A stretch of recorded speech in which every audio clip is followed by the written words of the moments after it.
स्वागत है आपका हॉर्नबिल टीवी भारत पे। आइए देखते हैं आज की बड़ी खबर। प्रमुख सचिव विधानसभा प्रदीप दुबे ने विधानसभा में नए वाहन पास को लेकर जानकारी दी। उन्होंने कहा कि मुख्यमंत्री की सहमति से विधानसभा अध्यक्ष का निर्णय लिया गया। नए वाहन पास में नई टेक्निक का इस्तेमाल किया जाएगा, जिससे वाहनों की सुरक्षा सुनिश्चित होगी। प्रत्येक विधायक को अधिकतम दो वाहन पास जारी किए जाएंगे।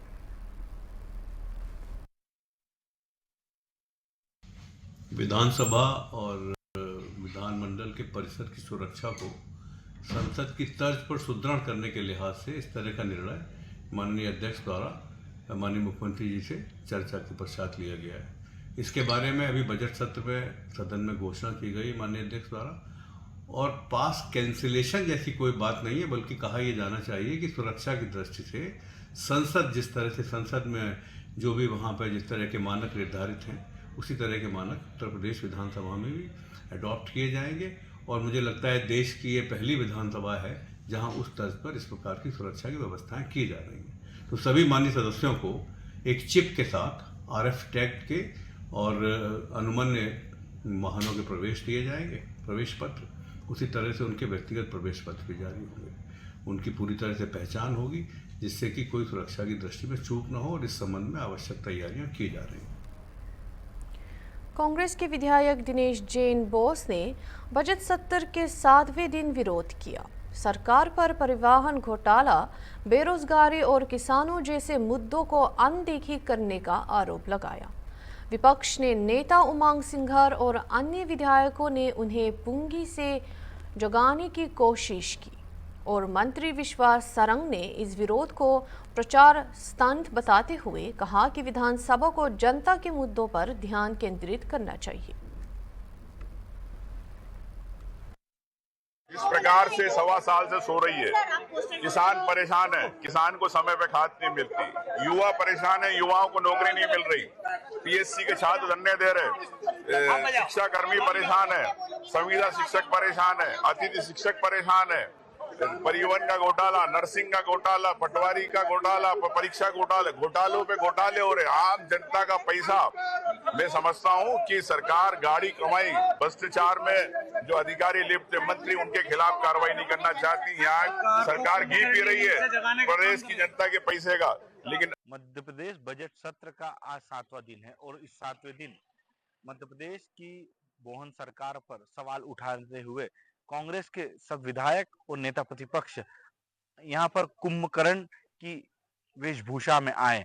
और आपको बता दें कि किस तरह से यहाँ पर विधानसभा सत्र के 7वें दिन महिपुर के कांग्रेस विधायक दिनेश जैन कुंभकर्ण की भेष में बनकर आए, और परिवहन घोटाला हो या बेरोजगारी हो या किसानों के मुद्दे हो, इन सबको लेकर चुप्पी साधने जैसी नाटक के रूप में आज एक अनोखा प्रदर्शन किया है। इस अनोखे प्रदर्शन में सबसे बड़ी बात यह रही कि कुंभकर्ण बनकर आए और व्यक्ति और विधानसभा के वर्तमान के नेता प्रतिपक्ष उमंग सिंघार के बीच चर्चा हुई, और उन्होंने उन्हें बीन बजाकर जगाने का प्रयास किया है, क्योंकि उनका सीधा तौर पर इस प्रदर्शन के माध्यम से यह कहना है कि मध्य प्रदेश में मोहन सरकार कुंभकर्ण की नींद सोई है और उसे हम जगाने का प्रयास कर रहे हैं, क्योंकि लगातार कई मुद्दे और कई सवाल खड़े होने के बावजूद भी सरकार अभी तक कोई कठोर कदम नहीं उठा रही है।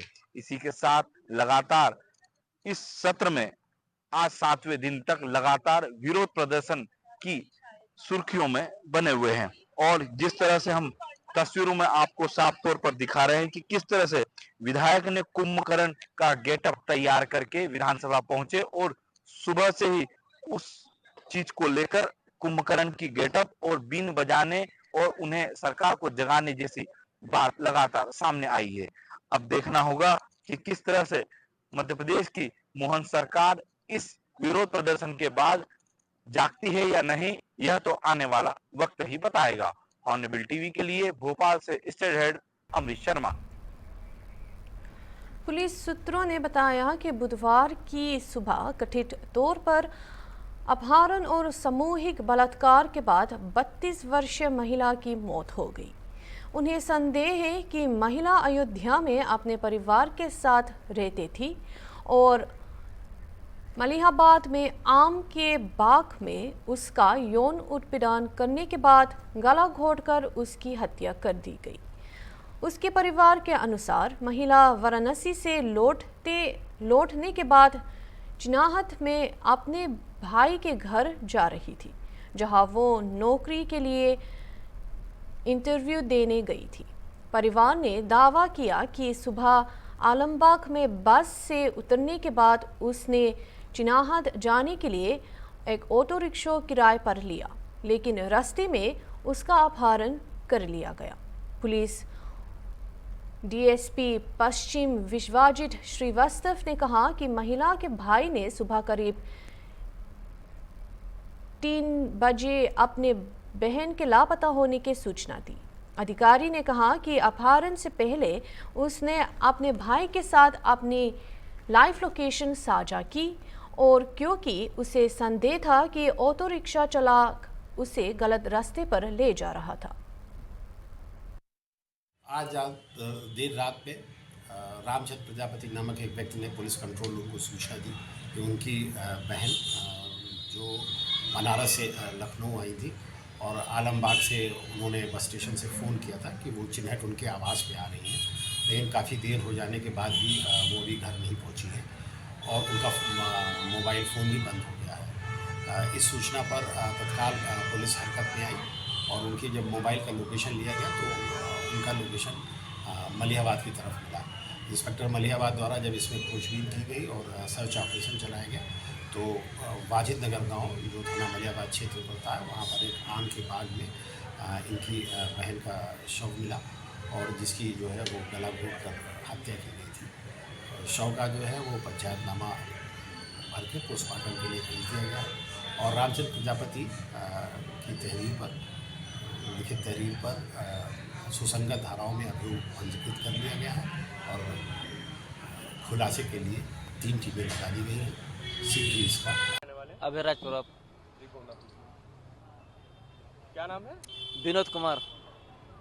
विनोद, क्या हुआ, क्या जानकारी मिली पुलिस से आपको?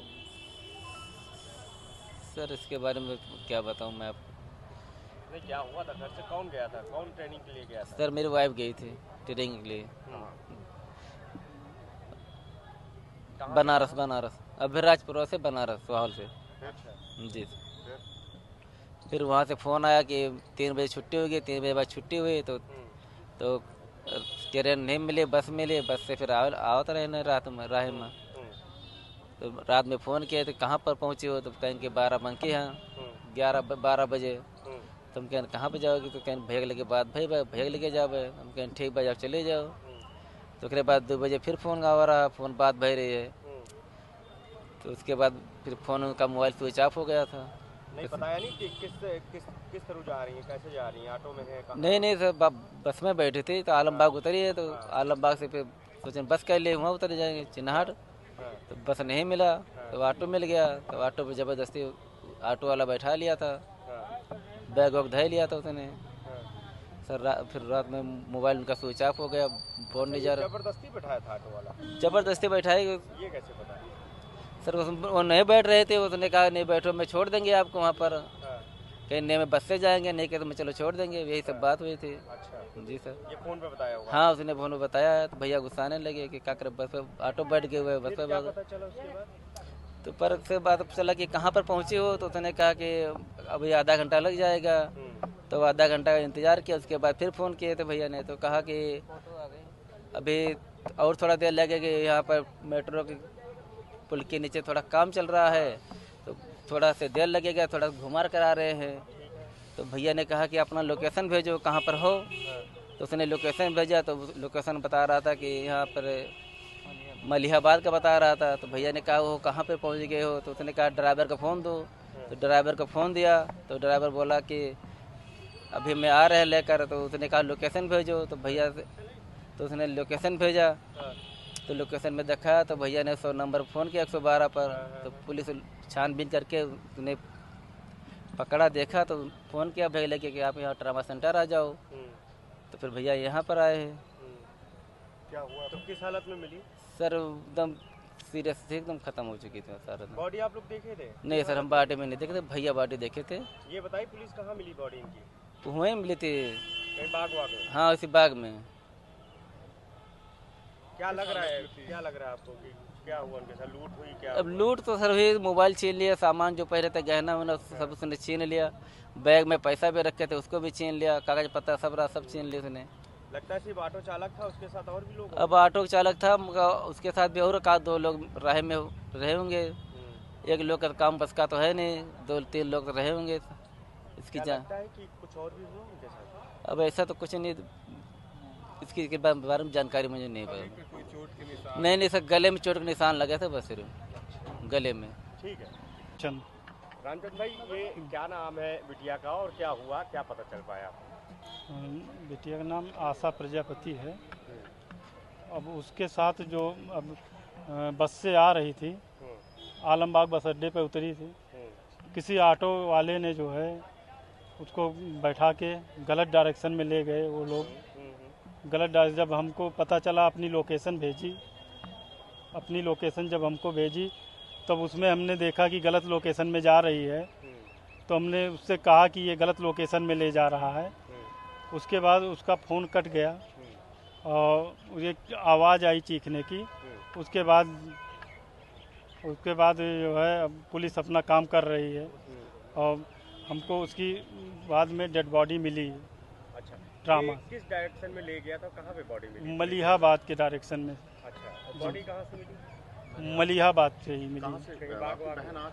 हमारी बहन आ रही थी बनारस से, किसी फाइनेंस कंपनी में ट्रेनिंग लेने गई थी, उसकी जॉब लगी थी।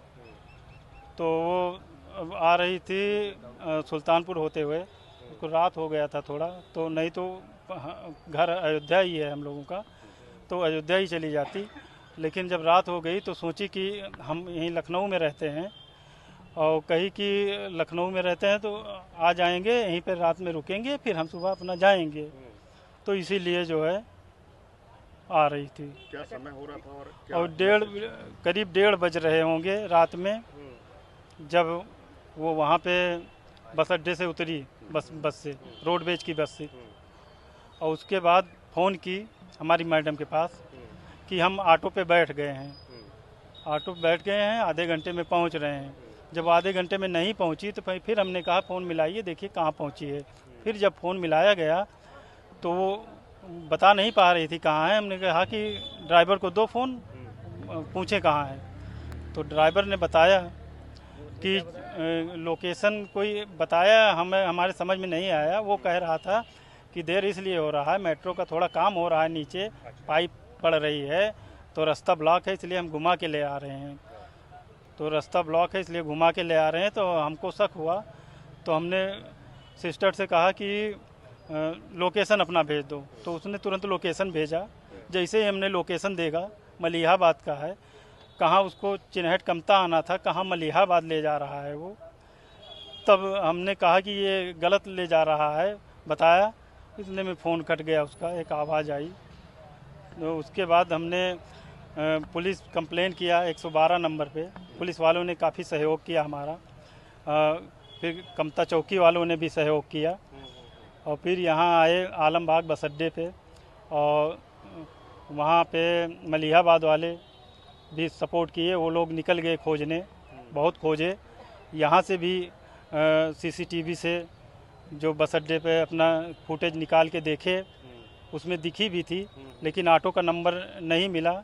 अभी तक पुलिस लगी है, देखिए हो जाना चाहिए। हमको बताया गया है कि पकड़ लिया जाएगा अपराधी। अच्छा, तो आपको क्या लगता है कि मतलब क्या हुआ बहन के साथ? बहन के साथ अब रिपोर्ट आए, पोस्टमार्टम रिपोर्ट आए, तब पता चलेगा क्या हुआ। और इसे हम क्या बता दें, अब किसी बात से इनकार नहीं किया जा सकता। लूट के इरादे से किसी बात से इनकार नहीं किया जा सकता। उसके साथ क्या किया गया है। अच्छा, जब आपने कॉल की थी वो चिल्ला रही थी, आपने बताया नहीं, बस जब लोकेशन भेजी, एक मिनट, जब उसने लोकेशन भेजा, जब हमने कहा ये गलत लोकेशन है, ये गलत जगह ले गया है, तब एक आवाज़ आई चिल्लाने की, तब से फ़ोन कट गया। तो इतनी ये दूर ले गए और लखनऊ के आउटर। तो क्या आभास आपको लग रहा है? अब क्या करने ले गए, ऐसे बहुत सारी घटनाएं हो रही हैं। अब देखिए, अब इधर हमारे साथ हो गई, हम पेपर में पढ़ते हैं, न्यूज़ पे सुनते हैं, अभी ये हमारे साथ हो गया घटना। अच्छा, जो बॉडी मिली क्या पुलिस? इंदौर में बुधवार को रंग पंचनामी का जश्न पारंपरिक गेर जुलूस के साथ शुरू हुआ, जिसमें बड़ी संख्या में लोग शामिल हुए। जिला प्रशासन ने इस आयोजन के लिए व्यापक सुरक्षा उपाय किए हैं। मुख्यमंत्री मोहन यादव एक दशक पुरानी परंपरा में शामिल होने जा रहे हैं। जुलूस 3 किलोमीटर का रास्ता तय करेगा, जिससे 7 सेक्टरों में बांटा गया है और सुरक्षा के लिए पर्याप्त पुलिस बल तैनात किया गया है।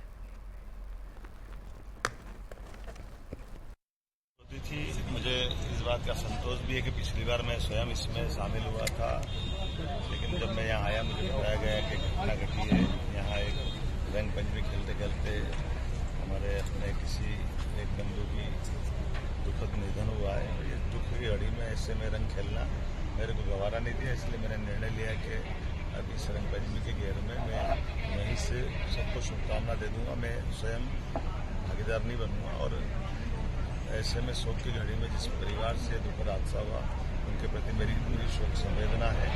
मैंने घोषणा भी की 4 लाख रुपया उनको ऐसे जो हमारी एक तरह से मेरे अपने विवेकाधीन कोटा रहता उस दायरे के अंदर में उनको 4 लाख देने की घोषणा करते हुए परिवार के अंदर दुख सहन करने की बाबा महाकाल से कामना करता शक्ति दे और पवित्र आत्मा को मोक्ष प्रदान करे। आज यहाँ एक और मेरा स्वागत सत्कार रखा गया था। कल बीती कैबिनेट में जब हमने किसानों के हित में बड़ा निर्णय भोपाल में जब लिया है कि यहाँ से इंदौर पीथमपुर कॉरिडोर के किसानों को लिए कई प्रकार की वो नई सौगात देने का निर्णय किया। किसान आनंदित थे, सबने मुझे स्वागत कर इस बात के लिए धन्यवाद दिया और वो बड़ी तैयारी से आए थे। मैंने उनसे विनम्रता से निवेदन किया कि आप फूल माला मत दीजिए। मैं ये बात सही है कि किसान हितैषी हमारी सरकार है, वैसे तो सभी वर्गों का ध्यान रखती है, लेकिन सबसे पहली प्राथमिकता हमारी किसानों की है। ऐसे में किसानों को हमारी कैबिनेट के निर्णय से प्रसन्नता हुई। हमारे यहाँ के नेताओं ने, माननीय मधु वर्मा जी जिनकी विधानसभा में वो पूरे किसान आते हैं, उनकी जमीन संबंधी एक बड़ा निर्णय हमारी सरकार ने किसानों के हित में लिया है और किसान के हित साथ साथ इंडस्ट्रियों को भी बढ़ावा देने के लिए ये समेकित रूप से निर्णय हुआ है। ऐसे में हमारे मंत्री माननीय तुलसी सिलावट जी, हमारे यहाँ के जिला अध्यक्ष सुमित जी, ग्रामीण के अध्यक्ष चावड़ा जी और सारे मित्रों के साथ हम इसमें बैठे थे। घेर के दौरान राजवरा में ट्रैक्टर का पहिया 45 वर्षीय व्यक्ति के ऊपर चढ़ गया, जिससे उसकी मौके पर ही मौत हो गई, जिस पर सीएम यादव ने मृतक के परिवार को 4 लाख रुपए देने की घोषणा की है। पर पिछले वर्ष भी यहाँ रंग पंचमी की घेर इंदौर की पूरे प्रदेश और देश के लिए अलग प्रकार का एक वातावरण बनाती है। उस कार्यक्रम में पूर्ण निर्धारित कार्यक्रम के हिसाब से यहाँ रंग पंचमी की घेर में शामिल होना आया। राजवाड़े के ऊपर मेरा अपना कार्यक्रम था, लेकिन मुझे बताया गया कि थोड़ी देर पहले टोरी कार्नर के आगे जाकर के एक रंग पंचमी के अंदर हादसा हुआ है और उस घेर के अंदर एक हमारा बंधु उसमें घायल हुआ और घायल होने के बाद उसकी डेथ हुई है। दुख के इस अवसर पर मैं परिवार के प्रति शोक संवेदना भी व्यक्त करता हूँ। मृतक आत्मा के प्रति बाबा महाकाल से कामना करता हूँ उसको मोक्ष प्रदान करे। मैं अपनी ओर से इस कार्यक्रम में अब शामिल नहीं हो पा रहा हूँ। मुझे इस बात का दुख है कि किसी के परिवार से उसका चिराग उजड़ा है। ये कष्ट की घटना है। हम सब आगे जाकर के त्योहारों में ये आवश्यक सावधानी भी रखें ताकि हमारी कोई गलती से परिवार किसकी कीमत चुकाता है। मैं मृतक परिवार के प्रति 4 लाख रुपए देने की अपनी ओर से घोषणा भी करता हूँ और उम्मीद करता हूँ आने वाले समय में हम जब त्यौहार मनाएं तो इन सब बातों से बचें। और मैं विनम्रता के साथ रंग पंचमी के इस कार्यक्रम में इंदौर में अब मैं शामिल नहीं हो पा रहा हूँ। मैं इतना ही कहना चाहूँगा कि त्यौहार हमारे सबके जीवन में आशा, उत्साह, उल्लास भरने के लिए होते हैं, लेकिन उतनी मुख्यमंत्री योगी आदित्यनाथ बहराइच जिले में पहुंचे और बहराइच की मिहीपुरवा तहसील का लोकार्पण किया। मेडिकल कॉलेज भी बन गया और बहराइच में महाराजा सुहेलदेव का विजय स्मारक भी बनकर तैयार हो गया है, जिसके लोकार्पण की प्रक्रिया कुछ ही दिनों में पूरी हो जाएगी। सीएम ने कई विकास कार्यों का जिक्र करते हुए कहा कि ये भवन बन रहे हैं और बहुत जल्द फायर स्टेशन की व्यवस्था करने जा रहे हैं, जो हर तहसील में होगी, ताकि गर्मियों में फसलों या किसी भी जगह आग लगने की घटना से जान माल का नुकसान ना हो। इसके साथ ही मुख्यमंत्री योगी ने इस तहसील और भवन के उद्घाटन पर बहराइच की जनता को बधाई दी और उन्हें आने वाले नवरात्रि और रामनवमी की शुभकामनाएं भी दी। साथ ही उन्होंने लोगों से बात की।